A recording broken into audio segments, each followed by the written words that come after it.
जय हिंद दोस्तों, स्वागत है आपका एक और नए लाइव सेशन के अंतर्गत। आई होप आप सभी स्वस्थ एवं मस्त होंगे।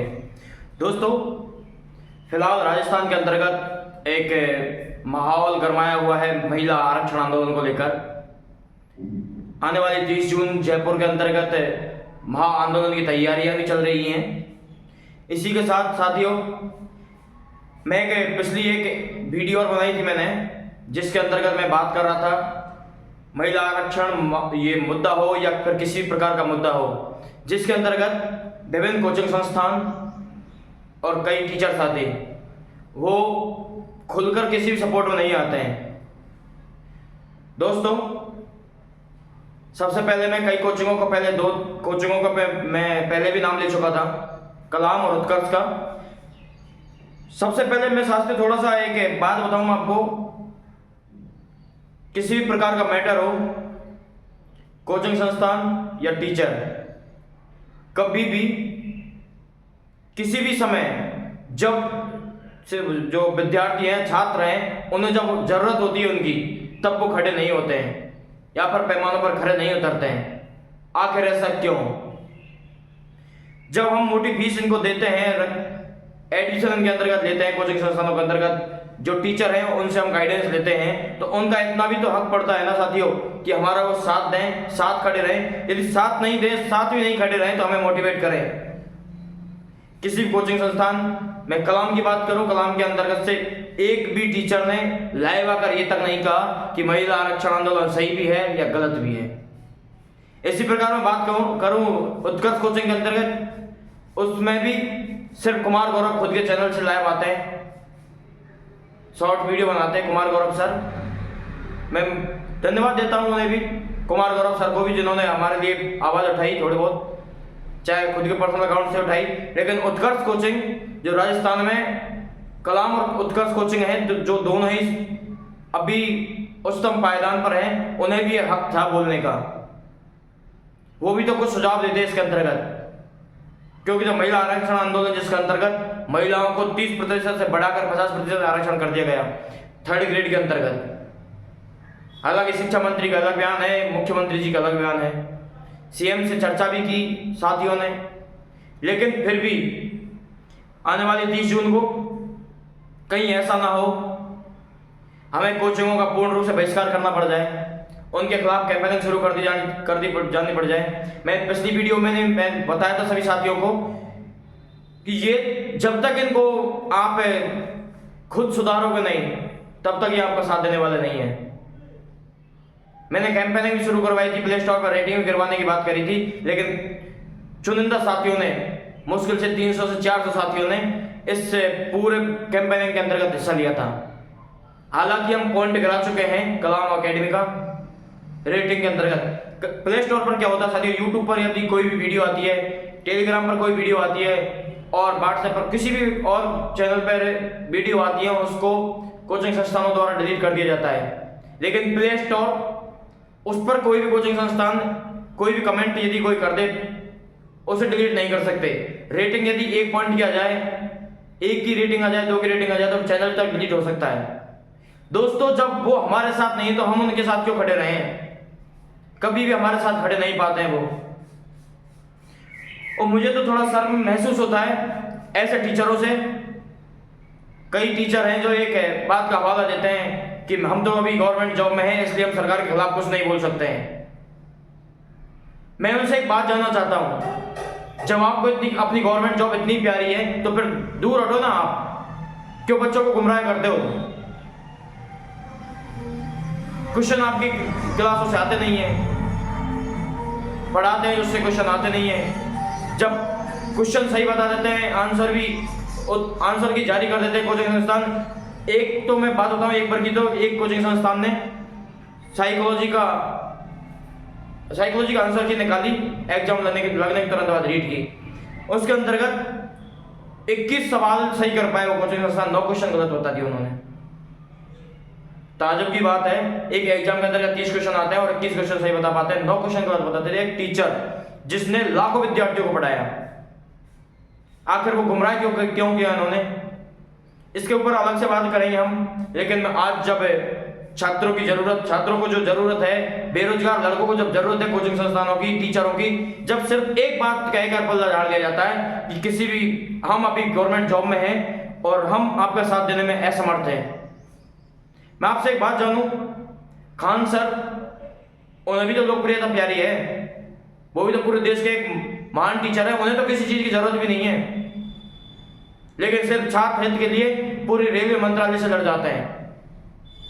अभी मैं धन्यवाद देना चाहूंगा अलख पांडे सर को, उन्होंने भी जब नीट पेपर अभी लीक हुआ है, इस पर पूरे एनटीए से लड़ चुके हैं। वो हाई कोर्ट में जा रहे हैं, न्यूज एंकरों से बात कर रहे हैं, न्यूज रिपोर्ट दे रहे हैं अपनी, किस प्रकार से नीट का पेपर लीक हुआ, किस प्रकार से गड़बड़ी हुई, इसका पूरा ब्यौरा दे रहे हैं वो, जबकि उन्हें किसी की जरूरत नहीं है अभी फिलहाल, क्योंकि वो एक बिल्कुल हाई लेवल पर पहुंच चुके हैं एजुकेशन के अंतर्गत। लेकिन जो टीचर छात्र हित की बात करेगा, छात्रों के जो मन को पढ़ पाएगा, जो जब जरूरत हो छात्रों को तब खड़ा पाए, वो शिक्षक, उसका साथ देने में सभी को खुशी होती है। और सभी सोचते हैं कि जब हम किसी टीचर से भावनात्मक रूप से जुड़ जाते हैं तो सभी ऐसे सोचते हैं कि चलो यार ये टीचर सही है, हम इसका साथ देते हैं, इसके माध्यम से पढ़ते हैं, ये अच्छा गाइड करता है, ये मोटिवेशन देता है। लेकिन कई जब शर्मिंदगी महसूस तो तब होती है जब कई टीचर ये बोल देते हैं, ये इस बात का हवाला देते थे कि मेरी तो गवर्नमेंट जॉब है। आपकी गवर्नमेंट जॉब प्यारी है आपको, आप गवर्नमेंट जॉब करो, बच्चों को क्यों गुमराह करना। मैं धन्यवाद देना चाहूँ आशु सर को, उनकी भी तो गवर्नमेंट जॉब है, वो तो सीएम से वार्ता करने के लिए चले गए, क्या उन्हें उनकी जॉब का डर नहीं था। आप तो, मेरी तो ये समझ नहीं आता, बच्चों को पढ़ा रहे हो उसके अंतर्गत मोटी फीस वसूलते हो, आप गवर्नमेंट जॉब कर रहे हो उसके अंतर्गत अपनी जॉब चल रही है। एक काम कर लो, या तो आप गवर्नमेंट जॉब कर लो या छात्रों के हित की बात कर लो। जब नहीं करनी तो फिर सपोर्ट करो ना उन्हें, फालतू को गुमराह क्यों किया जाता है। कोई कहता है कि अलग अलग तरीके से डिवाइड किया ये महिला आरक्षण। मैं आपसे सीधे शब्दों में कहना चाहूं, जब महिलाओं को 50% आरक्षण दे दिया गया है तो 50% सीटें तो महिलाओं की बिल्कुल फिक्स हो चुकी है, इसमें तो कोई दो राय नहीं है। लेकिन मैं कल की वीडियो में मैंने बोला था कि प्रत्येक स्कूल संस्थाओं के जो भी रिजल्ट आता है 10th 12th या फिर किसी भी एग्जाम का, कंपटीशन एग्जाम का, आप उठाकर देखो। यहां तक कि मैं कहूँ यूपीएससी का, पिछली बार यूपीएससी में टॉप 10 में 6 लड़कियों ने टॉप किया था। राजस्थान के अंतर्गत भी यही होता है, प्रत्येक एग्जाम के अंतर्गत किसी भी स्कूल का जो प्रचार है वो उठा के देखो, आप जो न्यूज निकलवाते उठा के देखो, आप 20 लड़कियां टॉप कर रही हैं, 5 लड़के टॉप कर रहे हैं। जब लड़कियां इतनी संवेदनात्मक रूप से तेज हैं तो सरकार को क्या जरूरत पड़ी है ऐसा रिजर्वेशन करने की। कोई ना, वो तो सरकार का वोट बैंक है, करेंगे वो तो। लेकिन साथियों मैं आपसे गुजारिश करता हूं, ऐसे कोचिंग संस्थान, ऐसे टीचर जो हमारी परिस्थितियों, जब हमारी कड़ी परिस्थितियां होती हैं, खराब समय होता है हमारा, उस समय साथ नहीं देते हैं, उनका पूर्ण रूप से बहिष्कार करो। बिल्कुल एक एक टीचर और एक एक कोचिंग संस्थान का बहिष्कार करो आप, तब जाकर ये संभलेंगे, क्योंकि इनको हमने बनाया है, हमने इन्हें सर का ताज बना के रखा है। और जब हमें जरूरत होती है तब ये बिल्कुल भी पैमानों पर बिल्कुल खड़े नहीं उतरते हैं। दोस्तों समय है, 30 जून आने वाली है, आपको और हमें पता है ये कभी साथ देने वाले नहीं है, लेकिन आप इनका बिल्कुल बॉयकॉट करो, या तो चाहे आप या फिर ट्रेंडिंग में लाओ, कलाम एकेडमी सपोर्ट करो, उत्कर्ष हमें सपोर्ट करो, लड़कों का भी ध्यान दो।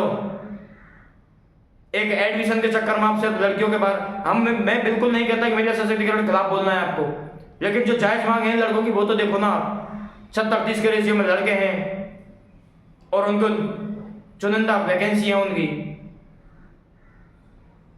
साथियों ये तब तक साथ नहीं देंगे अपना जब तक हम इनके खिलाफ खड़े नहीं होंगे। आप जिस भाषा में उन्हें समझाना चाहें उसमें समझाएं।